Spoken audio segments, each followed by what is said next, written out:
अस्सलामुअलैकुम दोस्तों, मैं हूं असलम आलम और आप देख रहे हैं gulf expert. Qatar visa centre में जो मेडिकल होता है, कैसे मालूम पड़ेगा कि मेडिकल फेल हुआ है या पास हुआ। दोस्तों, आज की वीडियो में हम इसी के बारे में डिटेल से बातचीत करने वाले हैं, तो इस वीडियो के साथ में आखिर तक ज़रूर बने रहिए। अगर जानकारी अच्छी लगे तो वीडियो को ज़रूर लाइक करें, अगर नए हैं तो चैनल को भी सब्सक्राइब कर लें और बेल बटन को भी दबा दें। दोस्तों, जब कतर वीज़ा सेंटर में मेडिकल करवाने के लिए अपॉइंटमेंट लेते हैं तो उस वक्त हमें 2 ईमेल एड्रेस और 2 मोबाइल नंबर की ज़रूरत पड़ती है।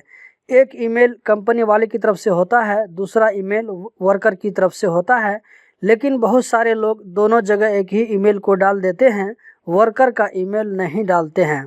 अब इससे ये होता है कि जो मैसेज वर्कर को आना था वो कंपनी को चला जाता है। फिर मोबाइल नंबर की जगह में एक नंबर कतर में कंपनी का होता है और दूसरा नंबर वर्कर का होता है। वर्कर के मोबाइल नंबर की जगह में उस कंट्री यानी जिस कंट्री का वो वर्कर है और जिस कंट्री में मेडिकल होगा उसी कंट्री का कोई भी नंबर डाल सकते हैं। उस नंबर पर रिपोर्ट का मैसेज आता है, लेकिन नंबर हमेशा वर्कर का ही डालना चाहिए, वरना कभी कभी प्रॉब्लम हो सकता है।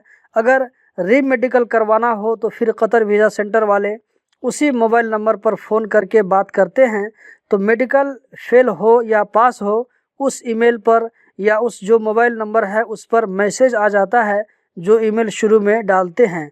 अगर आपके ईमेल या मोबाइल में मैसेज नहीं आता है तो फिर अपना पासपोर्ट नंबर MOI सर्विस जैसा कि आपको स्क्रीन पर दिखाया जा रहा है उसी को आप फॉलो कीजिए। तो जो तरीका इसमें बताया जा रहा है उसी तरीका से आप चेक कर सकते हैं। उसमें शो करेगा अगर आपका मेडिकल पास हो गया है तो visa ready to print show करेगा, अगर मेडिकल फेल हो गया है तो वीज़ा कैंसिल हो जाएगा या कुछ आपको ऐसा मैसेज शो करेगा जो आपको पता चलेगा कि ये वीज़ा कैंसिल हो चुका है या कि वीज़ा निकलने वाला नहीं है, मेडिकल का कुछ प्रॉब्लम है। तो दोस्तों, यही थी आज की वीडियो। उम्मीद करता हूँ ज़रूर पसंद आई होगी।